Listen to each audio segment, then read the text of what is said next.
नमस्कार,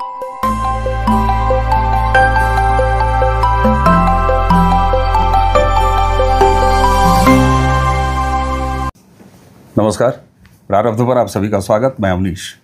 आज हमेशा की तरह आप स्टूडियो सेटअप नहीं देख रहे हैं। उसकी वजह यह है कि जयपुर समिट यानी बाबा जी और हम दोनों जयपुर में हैं। 7, 8, 9 को समिट था और आज अब विदाई की बेला है, तो हमने कहा बाबा जी से बात करते हैं। बिहार विधानसभा चुनाव में दूसरे चरण और अंतिम इसकी वोटिंग कल होगी। और पहले फेज़ की वोटिंग ने क्या दिखाया और सेकेंड फेज़ की वोटिंग के बाद 14 को क्या दिखेगा, बाबा जी ने बिहार का चप्पा चप्पा छाना है। तो शुरू करते हैं, पहले फेज़ ने क्या दिखाया और दूसरा फेज़ 14 तारीख को क्या दिखाएगा। बाबा जी, जो फाइनल फिगर आया है वो 65.08% आया है, जो कि पिछले चुनाव की तुलना में 8% ज़्यादा है। बिहार जैसे स्टेट में जहां पिछला चुनाव दोनों पार्टियां वोट शेयर में एकदम बराबर थी, हल्का सा अंतर था, ऐसे में अगर 8% वोट बढ़ जाता है तो इसको अंग्रेजी में वर्ड है ना, हाराकिरी। तो हाराकिरी है। 8 बढ़ा किसका? 8% वोट मतलब पोलिंग बढ़ जाना जो है, यही सारे समीकरण बदल देगा। पहला, अब बात यह है बढ़ा किसका, बड़ा अच्छा सवाल है आपका। आपने ध्यान दिया होगा जब रिजल्ट आता है तो 10, साढ़े 10 बजे ट्रेंड सही हो जाता है कि भैया ये पार्टी चुनाव जीत गई। और वो पार्टी मान लीजिए 200 सीट की विधानसभा है और एक पार्टी जो है 140 के आसपास चल रही है शुरू में, तो आमतौर पे फिर वो जो ट्रेंड 140 सीट पर अगर उसने बढ़त ली है तो वो जो जीतने वाली पार्टी के फेवर में वो 142, 44, 46, 48, 50, 52 जाता है। जीतने वाली पार्टी के फेवर में ही बढ़ता है मोस्टली। बहुत रेयर होता है कि रिवर्स हो जाए। अब अगर 8% मतदान बढ़ा है तो ये जीतने वाली पार्टी को हेल्प करेगा। चलिए, तो अब ये बता दीजिए जीत कौन सी पार्टी रही है। ये तो देखिए, सवाल पूरा हो जाएगा। मैं तो पहले 2 महीने पहले से एक बात कह रहा हूं कि हैंड्स डाउन अगर आप दोनों हाथ बांध दें एनडीए के तो भी एनडीए जीत रही है। नंबर 1, सिर्फ एक बात की बहस थी कि सीट कितनी, जीत कौन रहा है इसमें तो न कोई शंका न कोई डिस्कशन की गुंजाइश है। जो लोग भी गठबंधन को लड़ाई में ला रहे हैं वो लफाजी कर रहे हैं, झूठ बोल रहे हैं। और यार एक बात बताइए, जब वनडे या T20 क्रिकेट होता है, पैसा कब बनता है? सटोरियों को भी और टीवी को भी और सबको। जब आखिरी बॉल भी फंसी हो कि आखिरी बॉल है 5 रन चाहिए, आखिरी बॉल है 3 रन चाहिए, 4 रन चाहिए, अगर 3 ओवर पहले मैच डिसाइड हो जाए तब तो पूरा, हाँ, बाजार को तो नुकसान हो जाता है। लेकिन एक चीज है, वो कौन सा फौलादी क्या बोलते हैं, सट्टा फलोदी सट्टा बाजार। अच्छा, वो पिछले कई चुनावों से लगातार फेल हो रहा है। नहीं तो इस बार अगर आप फेल हो जाएगा तो गड़बड़ हो जाएगा। नहीं, वो इनफैक्ट बहुत ज्यादा सीटें आ रही तो बहुत कम दिखाता है। अच्छा, जीतने वाली पार्टी की सीटें एक्चुअली बहुत ज्यादा आ रही होती हैं, वो कम दिखा। वो देखा, वो हरियाणा में तो फलोदी हरा रहा था बीजेपी को। हाँ। अच्छा, कल समिट में ओपन माइक सेशन था। भाऊ तोरस्कर थे उसमें और अनुपम मिश्रा जी, मैं मॉडरेट कर रहा था। तो मैंने भाऊ से एक बात पूछी। हमने कहा भाऊ ये बताइए एनडीए का क्या हाल है बिहार में। और मज़ेदार बात ये थी कि 3 नान बिहारी बैठे हुए थे, एक महाराष्ट्रियन और 2 उत्तर प्रदेश वाले, और बतिया रहे थे हम लोग बिहार। और नीतीश के कैरेक्टर पर हमने पूछा तो उन्होंने कहा नीतीश का कैरेक्टर ख़राब था, लेकिन जब लड़की ब्याह के अच्छे घर में पहुंच जाए तो कैरेक्टर उसका ठीक हो जाता है।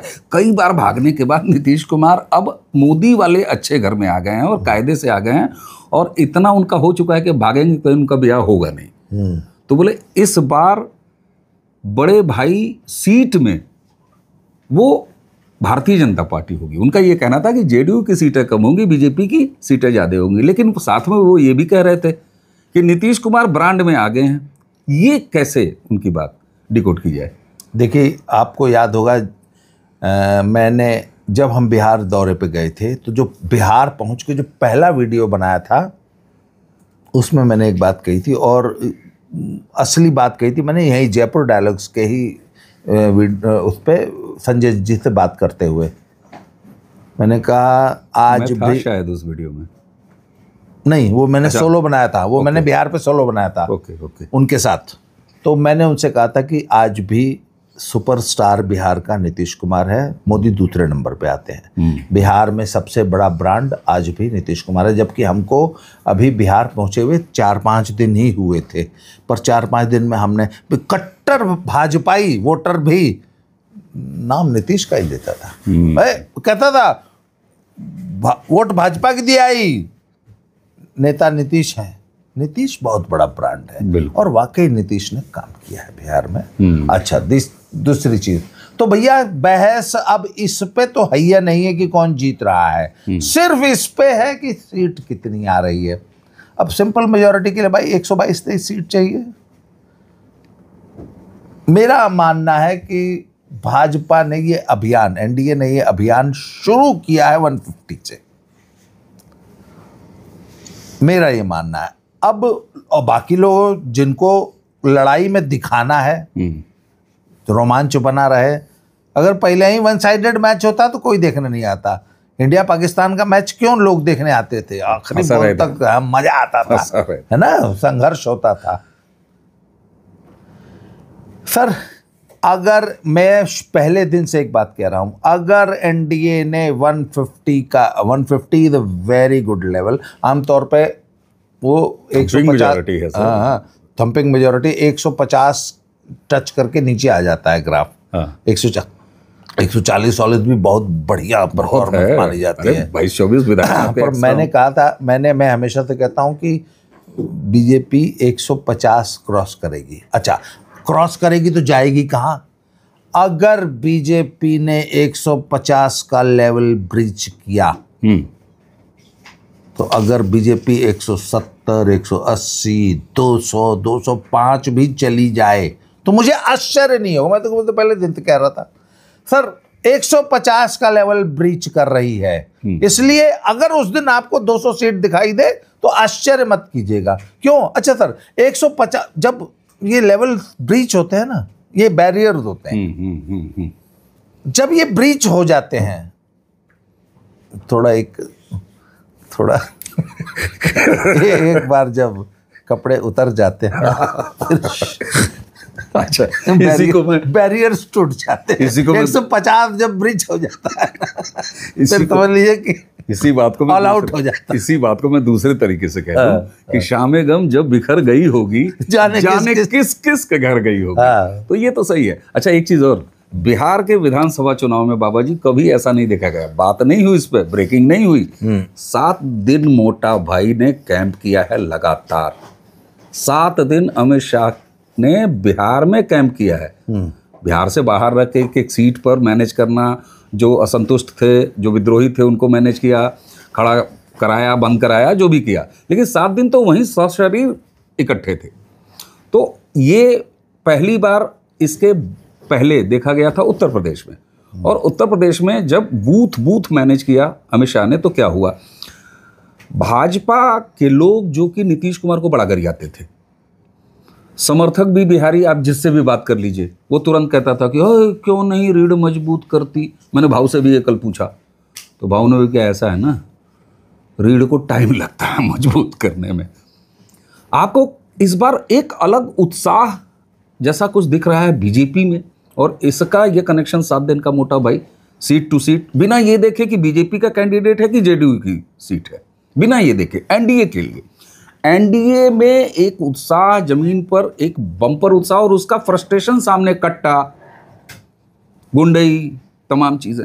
तो कहीं कोई आपको सामने दिखता है दोनों गठबंधनों के चुनाव में? क्योंकि अब तो रिजल्ट आ रहा है, क्योंकि उन्होंने जो किया होगा जमीन पे वही तो अब वोटर निकलेगा और वही वोट बनाएगा। पहले फेज में बना चुका, सेकेंड फेज में बनाएगा। सर, मैं एक बात बताऊं आपको, जैसा कि मैंने कहा कि एनडीए ने, बीजेपी ने 150 सीट से अपना अब चुनाव अभियान शुरू किया। सर, सच पूछे ना, सच पूछिए, अगर तेजस्वी ने अपना चुनाव अभियान -50 से शुरू किया, पता है क्यों? आमतौर पे 0 से शुरू करना चाहिए। वो जो उनके पैर में चक्की बंधी है राहुल गांधी नाम की, कल मैं कुछ 2 बिहारियों से बात कर रहा था, यहाँ आए हुए थे समिट में, दर्शक आए हुए थे बिहार से। वो बोले सर 16 दिन तेजस्वी का खराब कर दिया। और उसके बाद बोला ये तो हमारे एजेंडा में था ही नहीं। तेजस्वी कहता है वोट चोरी हमारे एजेंडा में था ही नहीं। और ये भैया वोट चोरी, चुनाव का टाइम आया तो गायब, मैक्सिको, ब्राजील, अरे कल पचमढ़ी वही कर रहा है। मध्य प्रदेश की प्लानिंग कर रहा है। 3 साल आगे चुनाव है। एक बात आपको याद है, बिहार में आज चुनाव चल रहा है। अब मेरी एक बात याद, अच्छा याद है, गुजरात में चुनाव था, साला घूम रहा था, भारत जोड़ रहा था। अब मेरी एक बात याद की, जो मैं कम से कम 50 बार आपके साथी अकेले रट लिया होगा, कि राहुल गांधी को भारत के किसी प्रदेश का मुख्यमंत्री नहीं बनना है। हाँ बिल्कुल। अच्छा एक चीज मुझे बताइए ना, अगर तेजस्वी बिहार के सीएम बन जाएंगे तो राहुल को क्या मिलेगा? चार विधायक उसके मंत्री बन जाएंगे, राहुल को क्या मिलेगा? तो अपने लिए काम कर रहा है ना भाई। घर मजबूत अगर नहीं रहेगा सेठ का, तो कर्मचारी तो दुकान लूट खाएंगे। तो कर्मचारियों को भी कहीं दुकान पे आने देगा? तो ये सवाल है। और ये जान लेना चाहिए कि राहुल गांधी पैन इंडिया कांग्रेस को पुनर्जीवित करने के नाम पर वो कर क्या रहे हैं? वो सीधे सीधे जाति गिनवा के, जो परंपरागत वोट बैंक है कहा जाता था दलितों का और हमारे हिंदू भाइयों का, उनका वापसी चाहते हैं। और दूसरा वापसी चाहते हैं वो मुसलमानों का, कि रजिया आ जाओ मेरी गाड़ी में बैठ जाओ। राहुल गांधी को किसी विधानसभा चुनाव से कोई मतलब नहीं है। मजे की बात यह है, सबको समझ में आ रहा है, अखिलेश को नहीं समझ में आएगा, आप देखिएगा, और यहाँ तेजस्वी को नहीं आएगा। राहुल जी की एक प्रॉब्लम है, राहुल जी को किसी ने बोल दिया कि नाक की सीध में चले जाओ, तो रास्ते में कुआं पड़ गया, वो जा रहे थे नाक की सीध में, तो उनके अंदर इतनी कॉमन सेंस नहीं है कि नाक की सीध का मतलब होता है कि कुएं को साइड से भी जाया जा सकता है। सर राहुल गांधी को उनको उनके सलाहकारों ने समझा दिया कि अगर मुसलमान हमारे साथ आ जाएंगे तो हमारा रिवाइवल हो जाएगा, दलित अगर हमारे साथ आ जाएंगे, ओबीसी ईबीसी हमारे साथ आ जाएंगे तो हमारा रिवाइवल हो जाएगा। तो उन्होंने जनगणना का राजा। अच्छा मुसलमान को साथ लेना है, रामे जी को गरियाओ, राम मंदिर को ही गरियाओ, क्यों? मुसलमान को साथ लेना है। अरे इसमें उनको भी तो मजा आता है, उनकी वेटिकन वाली मम्मी खुश होती है, उनका अपना डीएनए खुश होता है। कुछ दिन धोती बांध के तो लगता था बवासीर हो गया है। नहीं, और दूसरे अन्य कारणों से भी आदमी, अन्य कारणों से भी आदमी अगले दिन टांग चौड़ी करके चलता है। आपने आपने ये नाक के सीधे में चलने वाली जो बात कही ना, सलाहकारों के लिए मैं एक बात आपको बताता हूँ। साइंटिफिक अप्रोच, गए भाई, नदी पार करना था, डंडा डाल के एवरेज गहराई, एवरेज मैथमेटिक्स बहुत अच्छा था। इधर नापे 5 फीट, आगे देखा एवरेज निकालो, बोला भाई 11 फीट, बोला उधर 9.5 फीट, और उसके बाद का एवरेज निकाला, बोला 4 फीट 4 इंच एवरेज है, हमारी हाइट तो 5 फीट 6 फीट है, चलो निकल जाओ। गए 11 फीट वाले में डूब के मर गए, वापस से चले गए। तो ये साइंटिफिक अप्रोच है। और यहीं पे भारतीय जनता पार्टी को इलेक्शन जीतने वाली मशीन क्यों कहा जाता है? मुझे एक बात बताइए, बीजेपी आज 80% वालों की राजनीति कर रही है, आप कर ही जब 20% वालों की रहे हैं। सही बात है, तो कैसे आप लड़ लोगे यार? कॉमन सेंस तो ये। अच्छा मैं तो हमेशा एक बात कहता हूं कि बाय गॉड हमके बना दा भाई लोगन सलाहकार नहीं, पार्टी का, मुझे कांग्रेस पार्टी का अध्यक्ष बना दीजिए। इनके मन में मोदी, सुनिए, मोदी और अमित शाह और योगी को सड़क पे कटोरा लेकर बैठा दिया, एक सीट को तरस जाएंगे। जाने तो क्या करेंगे? आते ही पहला घोषणा करेंगे कि ये पहले तो पूरे भारत को भोजपुरी में संबोधित करूंगा और बोलूंगा साला 1 मिनट में तुमने मथुरा काशी खाली कायदा नहीं, साले पर भाई लाहौर वाली लाइन खुला लिया, सबके सालों को भेज देंगे। बाहर बैठे हैं, एडिट नहीं। खबरदार आज के बाद जो है कौनो बुरका में लग गई, कौनो एक को मदरसा लग गई, 4 घोषणा कर दीजिए। हिंदू तो वैसे ही, और बुलडोजर उठा लीजिए, चुनाव प्रचार आप भी बुलडोजर से कीजिए।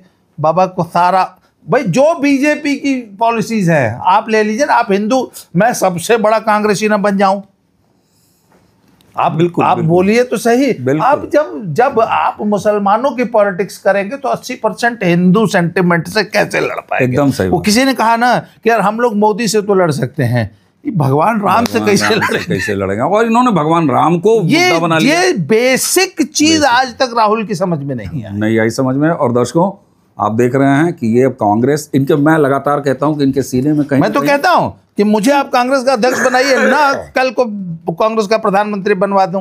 नहीं तो बीजेपी के सारे मुद्दे छीन लीजिए ना आप। बाबा जी आपको ये मौका अब यहाँ नहीं दूंगा। आप अब धीरे धीरे कांग्रेस के लिए माहौल बना रहे हैं। किसी कांग्रेसी ने देख लिया, मान लीजिए कल को पार्टी ज्वाइन, आप तैयार हैं, उछल रहे हैं ज्वाइन करने के लिए, आपने ज्वाइन कर लिया तो फिर क्या होगा? और वैसे भी अच्छा एक बात बताइए, इतनी सारी वादे हमेशा राहुल जी ने किए, याद दे देंगे, वाद दे देंगे, इतना पैसा दे देंगे, 8,500 पर खटाखट इतना, महिलाओं को इतना, आज तक किसी ने उनके किसी वादे पे भरोसा किया? नहीं किया।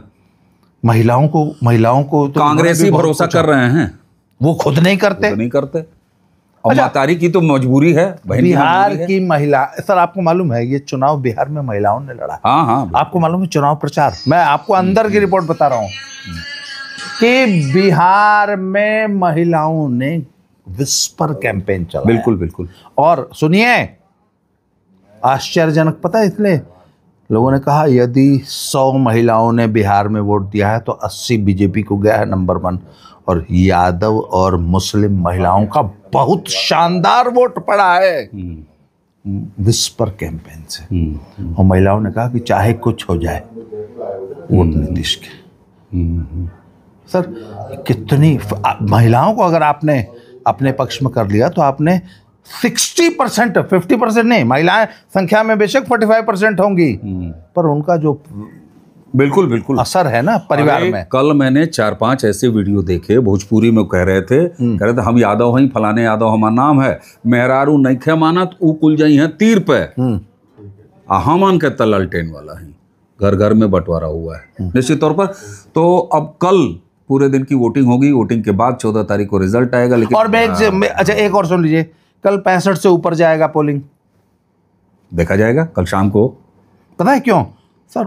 जो मोमेंटम बन गया ना, बन गया। हाँ हाँ, वो लेलैंड गाड़ी मैंने सुना है स्पीड थोड़ा, उसका पिकअप थोड़ा स्लो पकड़ती है, पर जब टाटा शुरू में आगे निकल जाते हैं, पर जब लेलैंड जब चलती है ना फिर टाटा से आगे निकलती है। इसका एक और कारण है, कुछ तो इलेक्शन के टाइमिंग, छठ के बाद थोड़ा सा तो एक्सटेंड करना था। दरबारी मीडिया कैसे रो रहा है आपने देखा? बोला एक गाड़ी करनाल से चला दिया, मोदी जो है फ्री में जो है बिहारियों को ढो ढो के ले जा रहा है, इलेक्शन गाड़ी बना दिया, इलेक्शन गाड़ी है उसको इलेक्शन गाड़ी बना दिया सबने। और जबकि और बिहार को ड्रामा, तो ये सारी चीजें अब आपको नहीं, ये इसका समझ मतलब में आ रहा खालिस्तानी जो भैया भगा रहे थे वो भी कहीं मोदी ने बीजेपी एजेंट हैं सर।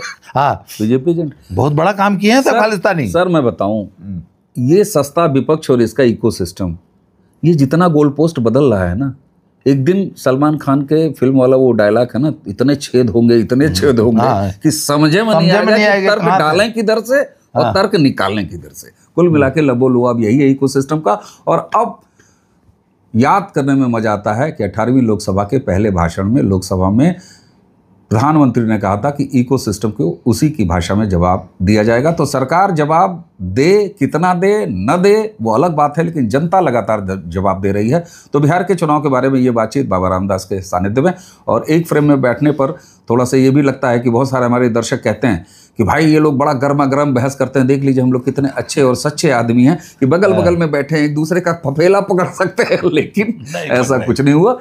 तो चलिए एंजॉय कीजिए, और इसी के साथ चैनल आपने सब्सक्राइब किया है, वीडियोस को लाइक लगातार करते रहिए, शेयर करिए, और हाँ बेल आइकन जरूर दबा के रखिए ताकि आपको किसी भी अपलोड की सीधे सूचना मिले। बाबा जी आपने हमें समय दिया, बहुत बहुत बहुत आपका धन्यवाद। दर्शकों इसी के साथ मुझे यानी अवनीश और बाबा रामदास दोनों को आज्ञा दीजिए। नमस्कार, प्रणाम, जय जय श्री राम। जय श्री राम, हर हर महादेव।